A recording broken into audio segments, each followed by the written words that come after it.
Como funciona o assédio moral nas instituições públicas?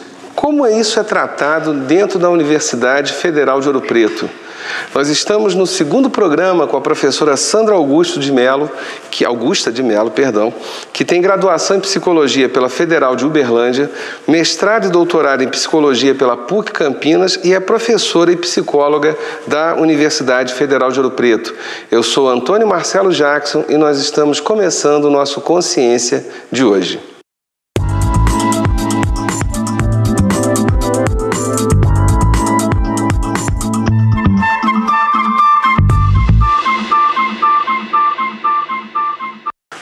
Sandra, mais uma vez, obrigado. O tempo é que realmente o assunto é inevitável que ele se estenda. E nós discutimos no programa anterior, né, antes, agradecendo, lógico, sempre a sua presença aqui, a respeito da definição do assédio moral, como ele funciona, etc. E aí, só que os exemplos até naturalmente caíram um pouco na atividade privada, né? Agora, como é que fica a instituição pública nisso, né? Como é que eu queria começar a nossa conversa a partir daí e, novamente, pela enésima vez, agradecer você pela tua presença. Obrigada, eu. A Universidade Federal de Ouro Preto ela tem uma iniciativa bastante inovadora nesse aspecto, que é a formação de um comitê para mediar e receber os casos de queixas de violência e abuso de poder dentro da instituição. Isso foi criado a partir de uma palestra que foi feita, chamou-se uma autoridade no assunto no Brasil para falar disso, e quando abriu para perguntas, o que se observou foi que não haviam perguntas, mas depoimentos, né? E a coisa era séria. Era séria, é sério, né? E o Comur existe, que é o Comitê de Mediação e Humanização de Relações de Trabalho. Nós, com muita frequência, recebemos pedidos de nos visitarem para conhecer o que a gente faz. A gente não tem... Temos 2 anos e meio de existência, não temos ainda um levantamento, mas estamos trabalhando nisso, de relato dessa experiência, né, para escrever e produzir sobre isso. Mas o Comur, ele acolhe os casos, discute internamente e daí a gente vai tomar atitudes individuais a respeito disso. Normalmente a gente faz a mediação e os encaminhamentos a respeito disso. E os casos vão ser analisados um a um. Mas a gente já tem algumas conclusões bastante interessantes. Mas antes de você apresentar as conclusões, eu te pergunto, essa iniciativa da UFOP, existe alguma referência? Ou é inovadora mesmo? Ela é inovadora Brasil? Mesmo. Olha, não há nada em outro lugar. A partir dessa palestra, me convidaram o professor Pimentel, do Direito, que é uma pessoa que estuda a área, é uma representante, assim, até a composição do comitê foi discutida, né? O apoio da reitoria, do professor João Luiz Martins foi fundamental, foi feito por portaria, nomeou-se essa comissão, que não é ligada na estrutura, justamente para poder ter uma imparcialidade, né? Ela é ligada à ouvidoria da universidade. E ela tem representações bastante importantes, inclusive assento dos 2 sindicatos. Para os 2 sindicatos. E aí você disse que algumas conclusões já estão chegando? Sim, bate bastante com o que a gente vê na literatura. Quer dizer, a perversidade do assédio dentro da universidade é maior, infelizmente, do que a gente vê lá fora. Olha, que loucura. É bastante assustador o que a gente vê, né, assim, dentro da universidade. Tá, Marcelo? Infelizmente, o serviço público é um lugar em que o assédio ele costuma se prolongar mais, as pessoas ficam mais tempo, né? E a aplicação das leis trabalhistas aqui dentro, elas não acontecem da mesma forma. Nós somos regidos pelo regime jurídico único, né? Que na grande parte dele é feito de proibições, né, e tudo, e os artigos 116 e 117 da 8.112, que fala dos deveres, das proibições para o servidor público, também não conseguem apanhar isso. Não é fácil de você punir as pessoas que... Assédio moral, né? Aí o moral vem de bom e de mal mesmo. Então, as pessoas maldosas, porque a definição que eu acho que é pertinente, que a Irigoyen usa para esse tipo de pessoa, é o perverso narcisista, né? E nós temos dentro da instituição, é bastante comum, infelizmente a gente tem uma evolução tecnológica e intelectual e em alguns grupos e indivíduos uma involução, assim, uma falta de evolução moral e ética que a gente percebe com muita tristeza. Aí, só um minutinho, porque você fez uma citação rápida, queria que você falasse um pouco mais sobre isso. Essa diferença do serviço público para a atividade privada. Você disse que no serviço público acaba sendo maior. Não ficou... Mais prolongado, né? Porque o que acontece nas instituições privadas? Isso caminha para demissão ou caminha para a justiça. Né? E se resolve de uma forma mais drástica. As pessoas se demitem aqui e vai para um outro lugar. Mas a questão da empregabilidade é diferente, né? Nós temos a estabilidade como um fator aí que altera sobremaneira isso. E aquele que sofre não vai pedir demissão, quer dizer, em tese... Mas sofre, quer dizer, constantemente. Sofre, e nós temos casos, assim, de adoecimentos mesmo, temos casos de gente, inclusive, que se demite, sim. E é interessante, assim, não o caso do Comur, não é desses 2 anos e meio, mas a gente tem relatos de casos em que as pessoas são perseguidas até depois de saírem. Isso é um sadismo mesmo, né? É uma coisa a ser estudada com muito cuidado. Quer dizer, esses tipos de indivíduos, eles se sentem protegidos dentro da instituição pública. Porque ele também tem a estabilidade, né? Ele também tem. Tanto aquele que faz, o que sofre, quer dizer, então fica uma coisa sadomasoquista no pior sentido do termo. Sim, mas eu acho que tem 2 coisas a serem analisadas aí que são muito importantes. Primeiro, o problema do modelo de gestão, né? Que protege isso. E outro, que reflexos isso tem no nosso objetivo final, que é a educação. Isso aí é uma história. Lógico que eu não vou deixar de instigar você sem assédio nenhum, para a gente perguntar sobre isso.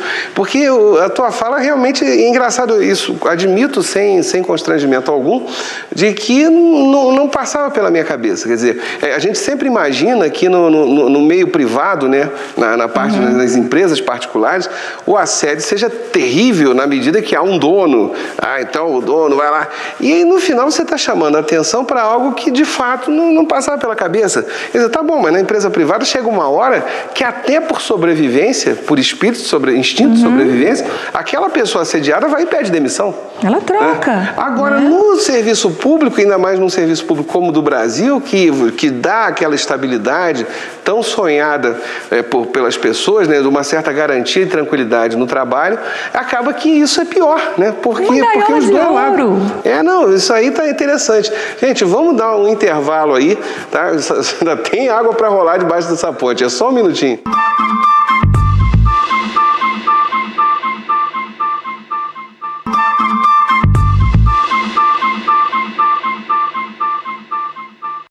Estamos de volta com o nosso Consciência com a professora Sandra Augusta de Mello. Sandra, no outro bloco a gente estava... eu vi aquela constatação e admito, né, que nunca passou pela minha cabeça, de que uma empresa pública, uma instituição pública, o assédio tende, não estou dizendo que vá, mas tende a ser muito pior até do que na particular. Aí eu te pergunto o seguinte, o que essas constatações, essas primeiras constatações que vocês estão identificando na Universidade Federal de Ouro Preto, elas podem ser aplicadas, por favor, eu sei que você não tem pesquisa sobre isso, mas poderiam, pelo menos em tese, ser aplicadas ou com algumas interrogações desconfiadas, né? Não sei se é a palavra, para as instituições públicas em geral? Primeiro, eu acho que a gente precisa levar em consideração que a gente está generalizando a palavra assédio. Isso é perigoso. No primeiro programa eu estava falando dessa diferença, né?